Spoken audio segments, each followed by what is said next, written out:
The text came in at 11:47 p.m., lighting up the dark bedroom while I lay awake listening to the ceiling fan click unevenly. Just landed. Meetings all day tomorrow. I'll call when I can. Love you.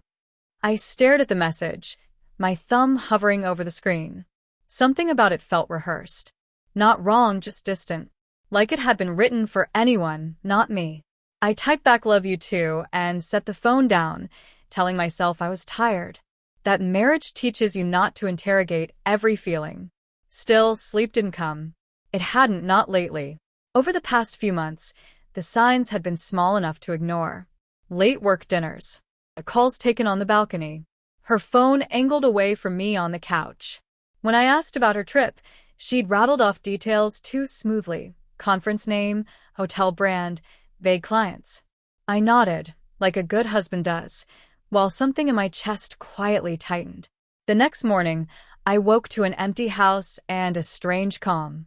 I made coffee, checked my email, and on impulse opened our shared calendar.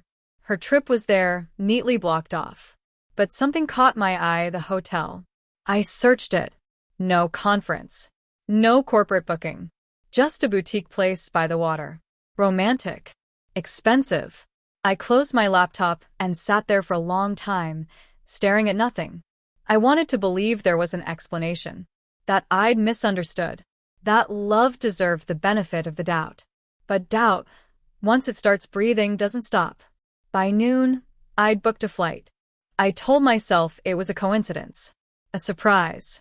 A gesture. I imagined her face lighting up when she saw me. Embarrassed, maybe, but happy. I clung to that image through security, through the flight, through the taxi ride past palm-lined streets that smelled like salt and sunscreen. The hotel lobby was quiet when I walked in. Marble floors. Soft music. The kind of place people go to forget their lives for a while. Asked for her room number, pretending confidence.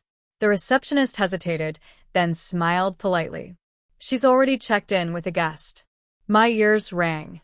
A guest? Yes, sir. I thanked her and stepped outside before my knees gave out. The air felt too heavy to breathe.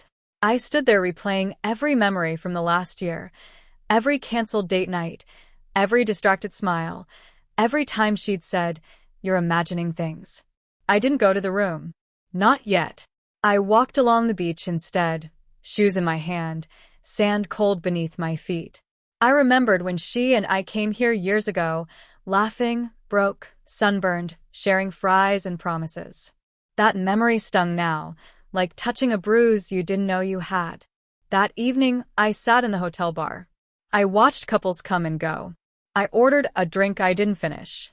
Around 9, I saw her. She walked in laughing, her hand resting lightly on a man's arm. He leaned in to say something, and she smiled in that familiar way, soft, unguarded. The smile she used to give me. I didn't move. I didn't shout. I just watched, feeling something inside me fracture quietly. When she finally saw me, her face drained of color. "Why are you here?" she whispered, like I'd broken a rule. "I could ask you the same thing," I said. We went back to her room. The silence in the elevator was unbearable.